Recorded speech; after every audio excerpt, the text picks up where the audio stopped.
इनका 3 बज रहा। अभी लोग देवाल मेले में जा रखे हैं।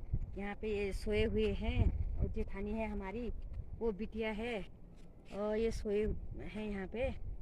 और लोग आज अच्छी धूप भी खिली हुई है। देखो सुबह से मौसम बहुत ख़राब था, इसलिए अभी मौसम बहुत अच्छा हो रखा है।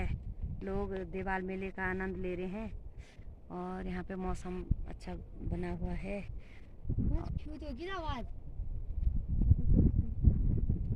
और यहाँ पे देखो, दीदी खड़े हो जाओ। और एक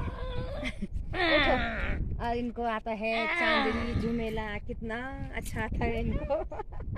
बोलो बोलो 200 देखो यहाँ पे। और बोलो, ये आगे बोनी का मायका कुमाऊं में है, मैं हूँ गढ़वाल की। पर कुर्तो पसंद है। बैठो बोलो। बोली ये चांदी लगा पे कितना लगा जन्ने भी उनकी